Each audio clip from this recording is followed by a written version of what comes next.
નમસ્કાર જીકેન current affairs પર આપનું હાર્દિક સ્વાગત છે। મિત્રો આજે આપણે વાત કરીશું કે આરબીઆઈએ 500 રૂપિયાની નોટને લઈને એક મોટું નિવેદન આપ્યું છે। શું નિવેદન આપ્યું છે 500 રૂપિયાની નોટને લઈને સંપૂર્ણ માહિતી આપણે વિડીયોમાં જોઈશું, તો વિડીયોને અંત સુધી જોજો અને ચેનલ ઉપર નવા હો તો ચેનલને સબસ્ક્રાઇબ કરવાનું ના ભૂલતા।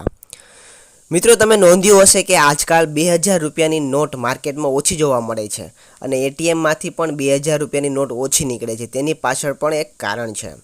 મિત્રો માર્કેટમાં દરેક પાસે મોટી નોટની વાત કરીએ તો 500 રૂપિયાની નોટ તો બધાના ખિસ્સામાં જોવા મળશે અને બધા લોકો પાસે પણ હોય છે, પરંતુ 500 રૂપિયાની નોટને લઈને એક એવી અફવા વાયરલ થઈ છે અને તેના પર આરબીઆઈએ પણ સૂચના આપી છે અને આ અફવામાં એવો દાવો કરવામાં આવ્યો છે કે 500 રૂપિયાની નોટ નકલી હોઈ શકે છે। તે જ નોટ લેવી જેના પર લીલી પટ્ટી ગવર્નરની સહીની નજીક છે, મતલબ કે નોટની બાજુમાં જે નોટની ઉપર જે લીલી પટ્ટી હોય છે જે ગવર્નરને સહી કરેલી હોય એની બાજુમાં હોય તો જ એ સાચી નોટ છે અને બાકી જો એનાથી દૂર હોય તો એ નોટ ખોટી છે।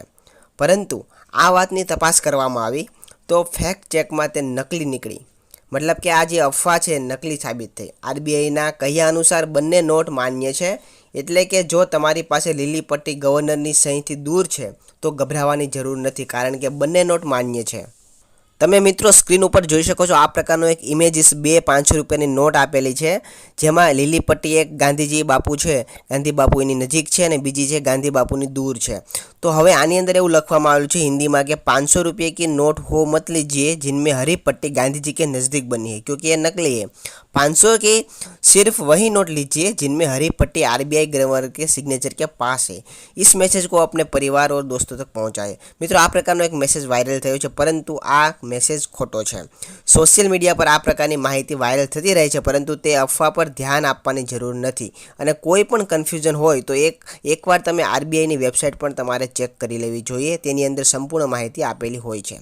તો મિત્રો આ હતા સૌથી મહત્ત્વના સમાચાર, કેમ કે ઘણા લોકોને આ સોશિયલ મીડિયામાં જે મેસેજ વાયરલ થયું છે તેના હિસાબે એવું લાગે છે કે આ પ્રકારની નોટ ખોટી અને સાચી છે, પરંતુ બંને નોટ કે જેની અંદર આ લીલી પટ્ટી ગાંધી બાપુની નજીક હોય કે દૂર હોય, બંને નોટ સાચી છે। તો મિત્રો વિડીયોને શેર કરજો બધા લોકો સુધી, જેથી એ પણ જાણી શકે અને આવી જ નવી માહિતી જોવા માટે આપણી ચેનલ સાથે જોડાઈ રહીજો। એટલા માટે ચેનલને સબસ્ક્રાઈબ કરવાનું ના ભૂલતા। ધન્યવાદ।